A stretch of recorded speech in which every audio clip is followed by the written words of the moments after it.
번째입니다. 3주 만에 다시 이 시간에 사무엘하 말씀을 보게 됩니다. 사무엘서는 이스라엘의 왕정, 이스라엘의 역사인데, 그러나 사실상 다윗의 이야기라고 해도 이상하지 않습니다. 특히 사무엘하는 더더욱 그러합니다. 이제 사무엘서의 이 다윗의 이야기를 끝맺으러 하는데, 하나님을 노래한 그의 찬송의 시편으로 이 다윗의 생을, 또 사무엘서를 정리하고 있습니다.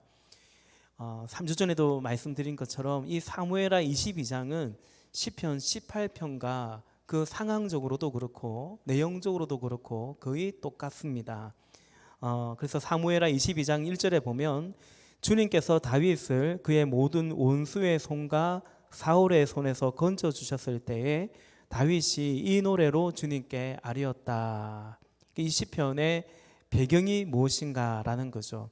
사무엘하는 다윗이 왕위에 오르고 나서 유다 지파의 왕이 되고, 그 다음에 이스라엘의 통합 왕이 되고, 그 다음에 또 많은 주변의 나라들을 정복해 가면서 그야말로 이스라엘의 전성기를 누렸던 그 기록이 이제 사무엘하에 적혀 있지 않습니까? 그러나 정작 사무엘하를 마무리할 때는 다윗의 이 시편을 기록하고 있는 거예요.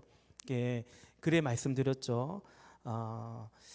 이것은 다윗의 인생 시편과도 같다.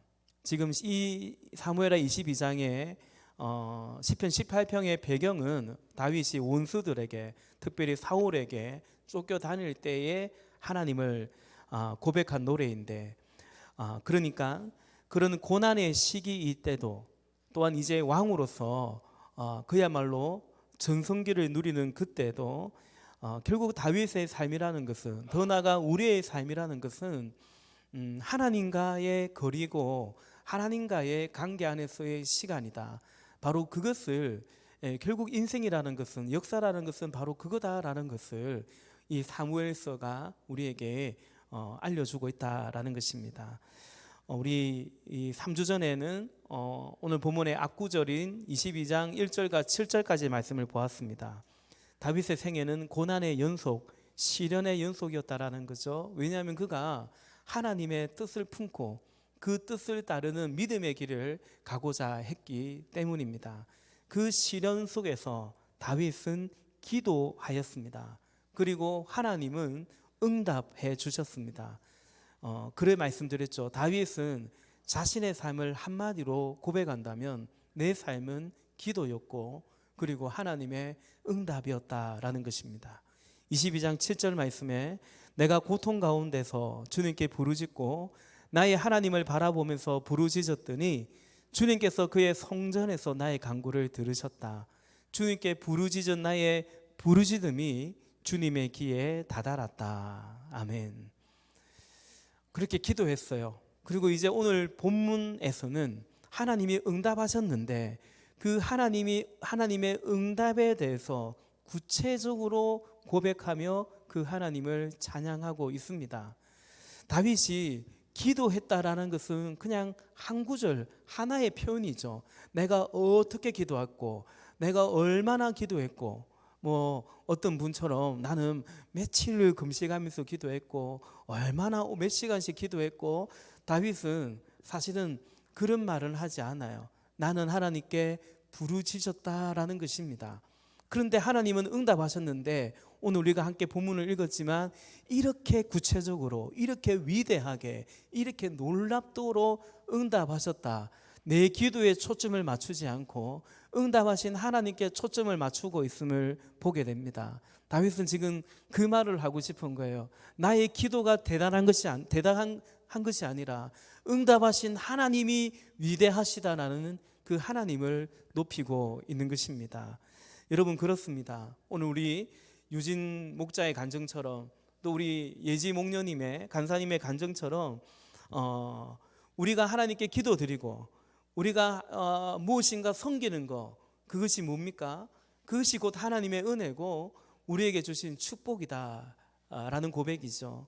여러분, 나의 기도를, 나의 마음을, 또 우리의 어떤 헌신을 주께서 받으시고, 그리고 그것을 통해서 일을 이루어 가십니다. 때로는 마치 하나님께서 내가 기도했기 때문에 그 기도의 응답처럼 역사해 가시고, 또 우리가 그 일을 했기 때문에 마치 그래서 무엇인가 이루어지는 것처럼 하나님은 그렇게까지 우리를 그렇게 인도하시고, 우리를 들어 써주시고, 우리를 동력자로 삼아주시고, 그렇게 우리와 함께 하시는 영광의 하나님이요 위대하신 하나님이라는 사실을 오늘 다윗은 사실은 그 하나님을 노래하고자 하는 것입니다.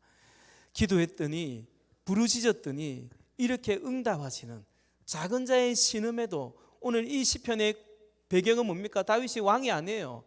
원수에게 쫓겨다니는 그냥 자연인이요 목동의 출신이요 그냥 그런 다윗인데, 그러나 분명한 사실은 하나님의 자녀요 하나님의 백성인 것입니다.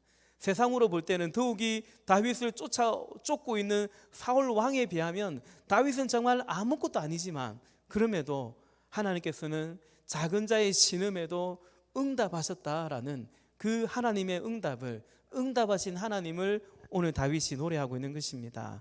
그럼 어떻게 응답해 주셨는가? 원수들 때문에 고난 속에서 간구할 때에 어떻게 응답해 주셨는가라는 거죠. 오늘 설교의 제목이 어떻게 응답하셨는지, 더 나아가 왜 응답하셨는지인데 오늘 두 가지만 볼 거예요.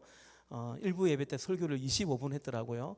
2부 예배 때도 그 정도로 마칠 수 있기를 바라는 마음으로, 자, 어떻게 응답하셨는지 다윗은 세 가지를 말하고 있습니다. 첫째는 하나님께서 원수들에게 크게 노하시고 그들을 꾸짖으셨다라는 것입니다.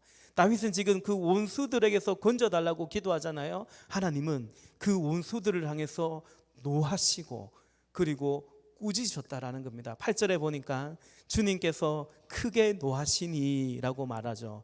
또한 16절에 보니까 주님께서 꾸짖으실 때에 바다의 밑바닥이 모조리 드러나고, 주님께서 진노하셔서 콧김을 내뿜으실 때에 땅의 기초도 모두 드러났다 말합니다.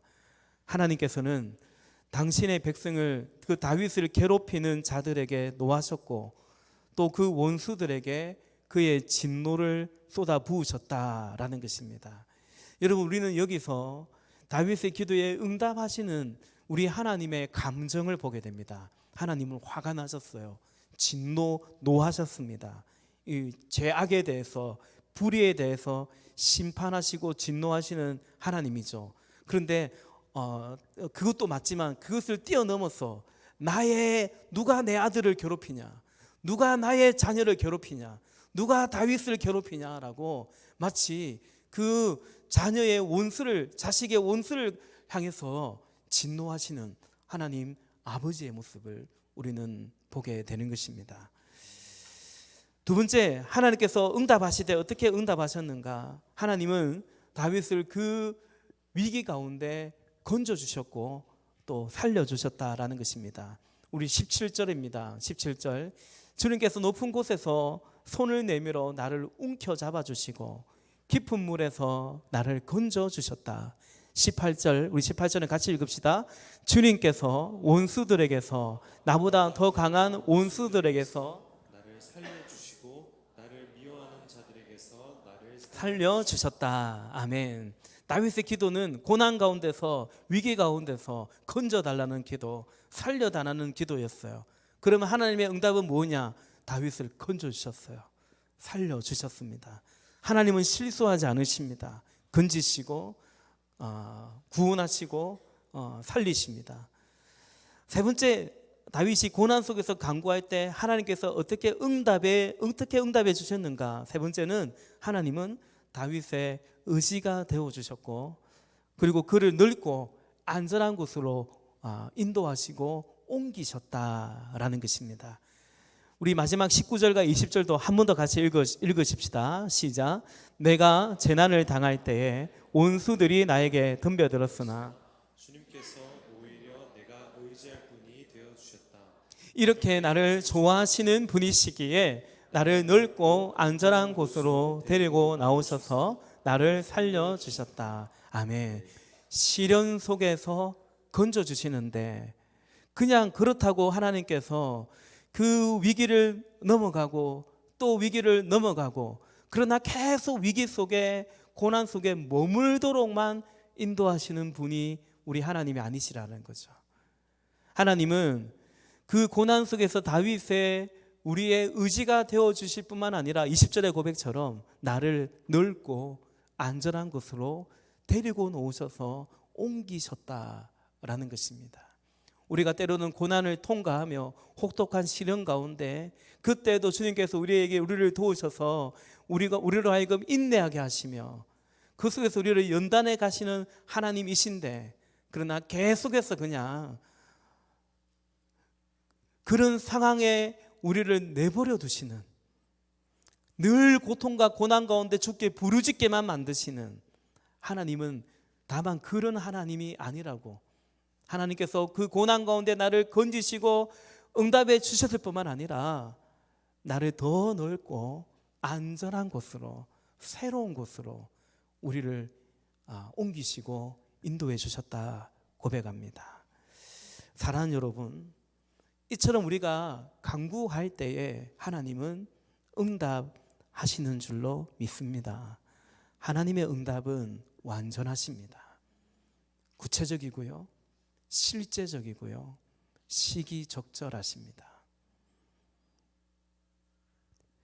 이처럼 다윗은 하나님이 나의 기도 이렇게 응답하셨다라고 고백하고, 더 나아가 하나님이 왜 나의 기도에 응답하셨는지, 내 기도에, 우리의 기도에 응답하시는 이유가 뭔지에 대해서 오늘 고백합니다. 여러분, 우리가 먼저 생각해 볼 것은, 우리가 하나님께 기도하지 않으면 하나님은 응답해 주지 않으실까라는 것이죠. 또 한 가지 생각해 보고 싶은 것은, 우리가 기도했을 때에 하나님은 우리의 그 기도대로, 우리가 기도한 대로 그대로 이루어 주시고 응답해 주시는 하나님인가라는 것이죠. 꼭 그렇지만은 않습니다. 그렇습니다.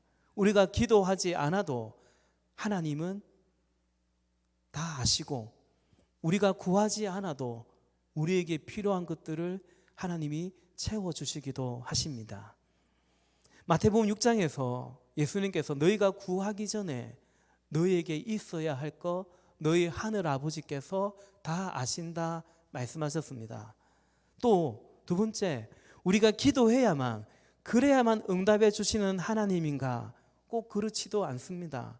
하나님은 우리가 구하지 않으면 우리 사정을 모르는 분도 아니고, 야 네가 말해야 주지, 네가 구해야 주지, 꼭 하나님은 그런 분도 아니십니다. 세 번째로, 하나님은 우리가 기도한 대로 그대로 응답해 주시는 분이신가? 꼭 그렇지도 않습니다. 그죠?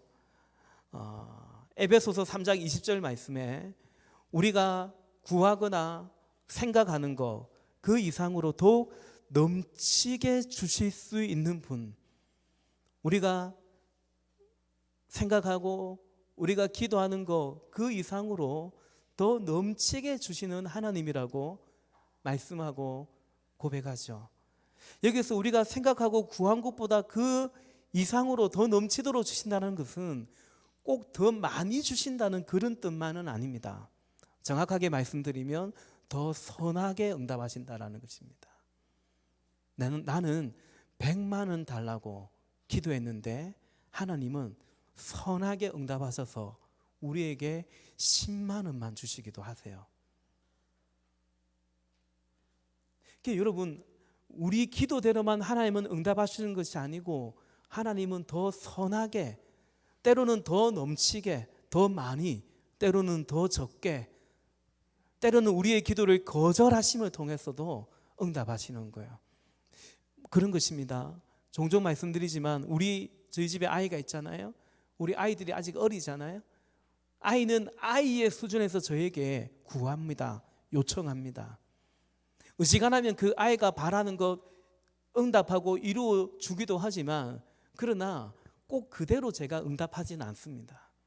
아빠는, 제가 이래봬도 아버지인데, 아빠는 아빠의 수준에서 응답하는 거예요.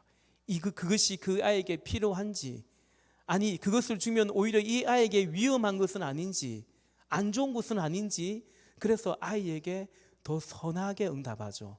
뿐만 아니라 아이가 미처 구하지 않아도 필요하면 채워주고 또 채워주는 거죠. 하나님은 그러합니다.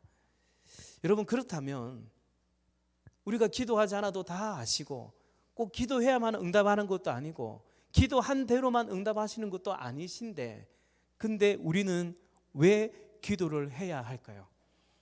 우리 입장에서 뿐만 아니라 하나님의 입장에서 생각해 볼 때 하나님께서 우리에게 그럼에도 구하라고 하셨거든요. 기도하라고 하셨거든요. 그냥 기도하라고 한 것이 아니고 누가복음 18장에 보면 항상 기도하라고, 낙심하지 말고 항상 기도하라고 하셨고, 또 데살로니가 전서에서 사도 바울을 통해서 우리에게 말씀하신 것은 쉬지 말고 기도하라고 하셨어요. 아니, 구하지 않아도 다 하신다는데요. 또 구하지 않아도 필요하면 채워주신다고 하시는데요. 근데 하나님이 왜 우리에게 기도하라고 하셨을까요?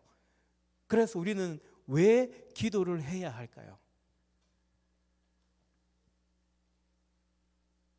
하나님의 입장에서 볼 때 우리가 기도해야 하는, 우리에게 기도하라고 하는 기도의 이유는 좀 너무 단순한 말인지 모르겠는데 하나님은 우리가 기도하기를 원하시기 때문입니다.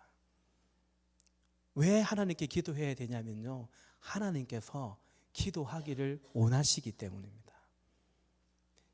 사람들은 주로 내가 원하는 것이 있을 때 하나님께 기도하기도 하지만 그렇게도 기도해도 돼요.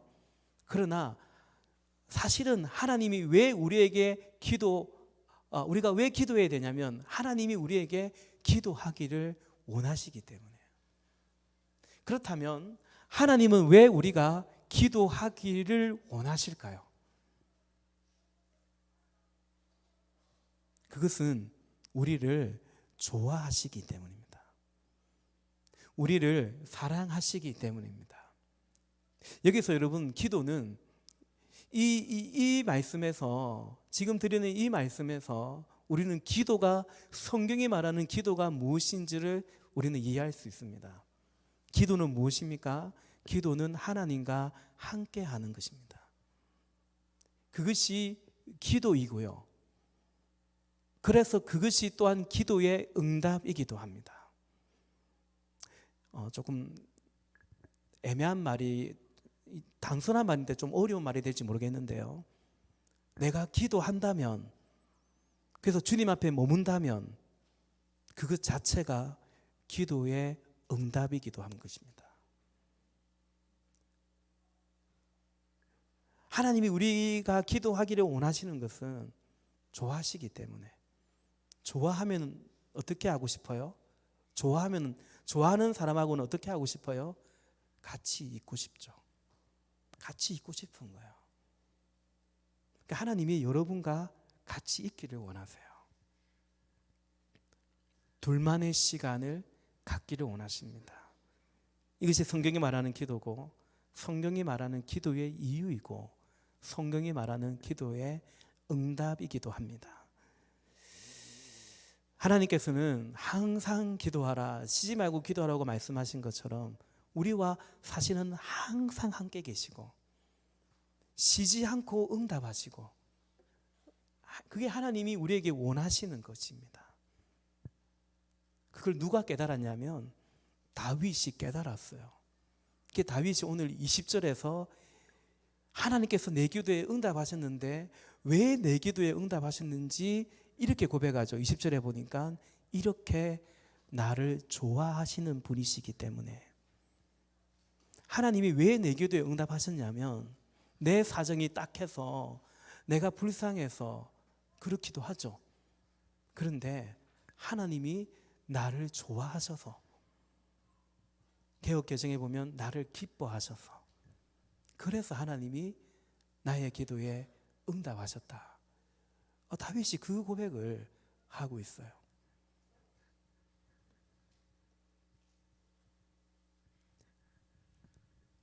기도의 이유와 기도의 응답은 그분과 하나님과 함께 하는 것입니다. 예수님께서 가르쳐 주신 기도가 있죠. 우리가 주기도문이라고 말하는 마태복음 6장 9절부터 13절까지의 말씀이지 않습니까?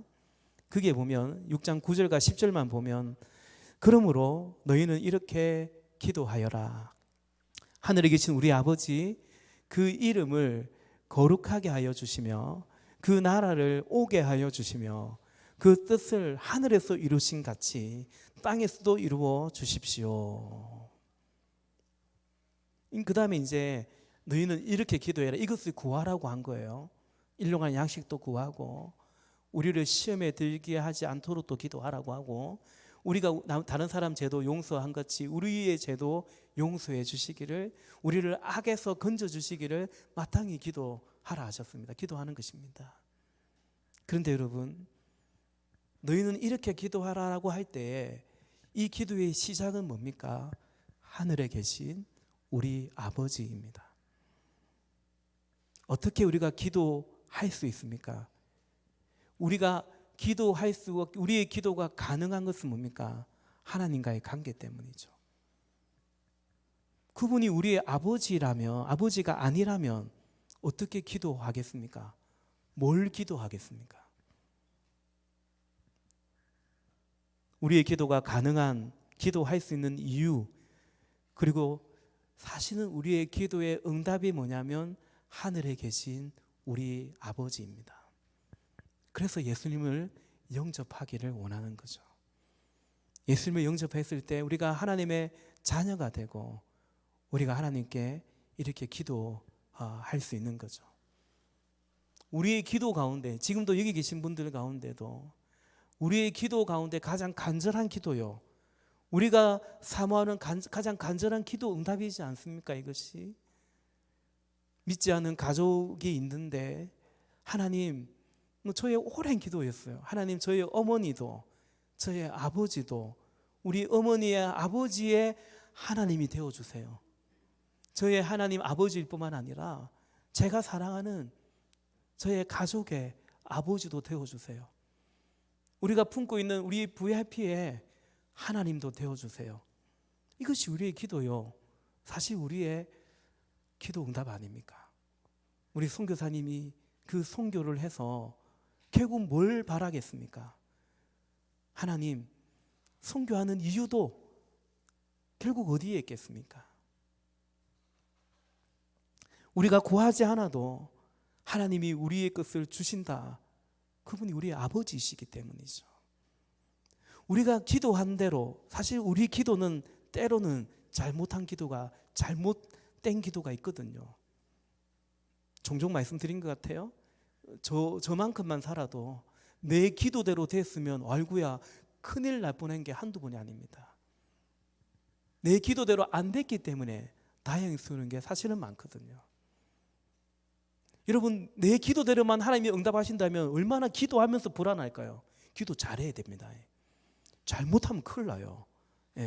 근데 하나님은 우리 기도대로만 응답하지 아니하시고 더 넘치도록 더 선하게 응답하시는 이유가 뭡니까? 우리의 아버지이시기 때문이죠. 복음서에 보면 예수님은 새벽 미명에 늘 기도하셨어요. 누가복음에 보면 습관을 따라 기도하셨어요. 예수님은 기도가 그냥 삶이었어요. 습관이었어요. 누가복음 22장 29절 말씀에도 예수께서 나가사 습관을 따라 감난산에 가심에 늘 거기서 기도하셨다라는 거예요. 그런데 제가 말씀을 준비하면서 문득 드는 생각이 뭐냐면 예수님이 매일매일 기도하셨는데, 그런데 정작 예수님이 무슨 기도를 했는지, 그리고 예수님이 그 기도에 어떤 응답을 받았는지 그거 기록된 내용이 거의 없지 않습니까? 제가 생각나는 것은 겟세마네 동산의 기도였어요. 예수님은 뭘 기도하셨습니까? 할 수 있다면 이 잔이 내게서 지나가게 해달라고 그거 기도하셨어요. 그러나 그 기도의 끝은 이러하셨죠. 내 뜻대로 하지 마시고 아버지 뜻대로 되기를 원하나이다 기도하셨고, 하나님은 그 기도에 응답하셔서 아버지의 뜻을 죽기까지 복종하도록 응답하셨죠. 그 외에는 예수님이 무슨 기도를 했는지, 그리고 어떤 응답을 받으셨는지 그렇게 많이 나와 있지 않습니다. 왜일까요? 말씀드린 것처럼 우리의 기도 자체가 사실은 기도의 이유이고, 어찌 보면 기도의 제목이고요, 그리고 기도의 응답이기 때문입니다. 예수님은 늘 기도하셨어요. 하나님 앞에 머무셨어요. 가장 높은 곳을 향하여 아침에 하나님을 향하여 그 시선을 향했고, 그리고 그 하루는 낮은 곳을 향하여 가셨던 것이죠. 하나님과 동행했던 것입니다. 여러분, 그렇습니다. 다윗의 고백처럼 기도는 나를 이토록 좋아하시는 하나님의 초대입니다. 하나님과의 사귐입니다. 하나님은 임마누엘의 하나님, 우리와 늘 함께 하십니다. 그런데 우리와 늘 함께 하시는 하나님을 내가 그렇게 경험하고 내가 느낄 수 있는 것은, 그건 또 별개일 수 있죠. 진리적으로 보면 하나님은 성령으로 우리와 함께 하세요. 그런데 늘 그분의 임재를 느끼고 그분과 동행함을 내가 경험하고 하는 것은, 누가 그걸 더 풍성히 경험하느냐? 기도할 때 그렇습니다. 특별히 오롯이 기도의 시간을 위해서 내 삶의 하루에 일정한 분량을 떼어놓는, 그래서 정말 주님 앞에 그렇게 머무는, 그게 잘 안 될 때는 기도의 자리에 오는 게 제일 좋아요. 새벽 기도이든 수요 기도이든 그렇게 기도하는 그가 늘 함께 하시는 하나님과의 동행을 더 풍성히 경험할 수 있는 것입니다. 종종 그런 말을 듣죠. 우리 청년들 그런 얘기를 종종 합니다. 저는 늘 기도해요. 목사님, 저는 길을 걸어가면서도 기도하고요, 버스를 타고 가면서도 기도하고요. 맞아요. 그런데 기도에만 집중하는 그 시간이 사실은 우리 성도의 삶에 필요합니다. 사랑하는 연인이 있을 때 늘 생각하죠. 제가 늘 제 아내를 생각하죠. 또 우리 연인들이 늘 이 이성에 생각하죠. 난 늘 자기 생각해. 근데 만나야 될 거 아닙니까? 어쨌든 둘만의 시간을 가져야 될 거 아닙니까? 그럴 때 정말 떨어져 있어도 정말 같이 있는 것 같은, 그 사랑을 더 깊이 풍성히 경험하듯이 사실은 주님과의 관계도 여러분 그렇습니다. 말씀을 맺겠습니다. 다윗은 응답하시는 하나님을 찬양합니다. 나의 기도가 대단한 것이 아니라 응답하시는 하나님이 위대하심을, 크고 놀라우심을 노래합니다. 하나님 우리를 사랑하시고 우리와 함께 하기를 원하십니다. 또 그리하십니다. 하나님은 우리와 함께 하십니다. 그게 기도라는 거죠. 가끔 그런 말씀 드리잖아요. 적지 않은, 그래요, 많은 그리스도인들은 언제 기도하냐면 기도거리가 있을 때 기도합니다. 한마디로 문제가 생기면 기도합니다. 그래서 기도에 대한 추억이 별로 좋지 않습니다. 교회에서는 논리적으로는 이게 맞는 말이거든요. 우리는 기도 없이는 살지 못합니다. 하나님, 우리가 기도 없이는 못 사는, 하나님 그렇게 기도의 사람이 되게 해주십시오. 그렇게 말하지만 솔직히 어떻게 보면 기도하지 않아도 내 삶에 문제가 없고, 기도하지 않아도 별로 불편하지 않고, 어쩌면 그것을 원하지 않는지, 언젠가 말씀드린 것처럼 당신 기도의 제목은 내가 기도하지 않아도 살 수 있는 그런 삶이 마치 기도 제목인 것처럼, 그 기도에 대한 오해 때문이죠. 기도는 그 이상이죠. 예수님이 우리에게 기도하라고 말씀하신 이유는 항상 문제가 있으니까 기도해라 해. 그러면 시험에 들 거니까 기도해라, 꼭 그렇지 않아요. 실제로 기도하지 않으면 시험에 듭니다. 그래서 깨어 기도하라 했습니다. 그러나 그 이상으로 오늘 다윗의 고백처럼 나를 좋아하시는 그분이 좋아하니까 같이 있고 싶잖아요. 저는 이 좋아한다는 표현이 왠지 사랑한다는 표현보다 더 뭐랄까요? 더 와닿아요. 우리나라 정서에 모르겠어요. 경상도 정서에는 그게 더 맞는 것 같기도 해요. 그 제가 제 아내에게 사랑 고백을 할 때도 좋아한다 했어요. 예, 내가 내 자매를 사랑한다 말하지 않고 좋아한다 했어요. 예, 그게 훨씬 더 진실한 고백이었던 것 같아요. 좋아했어요. 예.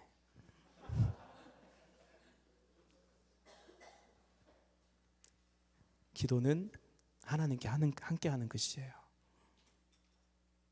그리할 때 우리 기도에 응답하실 뿐만 아니라 우리가 미처 구하지 않았을 때 알지 못했던 그 아버지의 마음도 우리에게 부어주시는 거예요.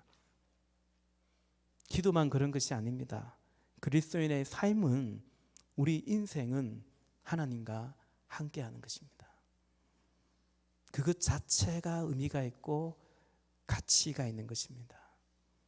내가 원하는 무엇인가를 이루기 위해서 하나님 함께해 주세요. 다만 그것이 아니라 하나님과 함께하는 그것 자체가 우리의 삶의 의미이고 가치이고 행복이고 이유가 되는 거죠. 아멘이십니까? 그래서 주님 없으면 나는 내 삶은 아무것도 아니라 고백도 하고, 반대로 주님과 함께라면 그 어디도 그 무엇도 하리라. 이것이 그리스도인의 신앙 고백이고 우리의 삶이며 우리의 특권이고 축복인 것입니다. 이렇게 나를 좋아하시는 하나님, 다윗에게 하나님은 그와 같은 분이셨죠. 그러므로 여러분, 우리도 그렇게 하나님께서 우리를 사랑하시는데, 좋아하시는데, 하나님이 나를 그렇게 좋아하셔. 그래서 나와 함께 하셔. 나도 그분과 함께 하시기를 원해. 다윗의 이 고백이 저와 여러분, 우리의 고백이요, 우리의 기도의 응답이고 우리의 삶이기를 예수님의 이름으로 축복합니다. 이 시간 우리 찬양하십시다. 하나님이 우리를 어떻게 사랑하시는지, 아버지가 어떻게 그 자녀를 사랑하시는지, 이제 그 고백을 특별히 하나님 아버지의 마음으로, 아비의 심정으로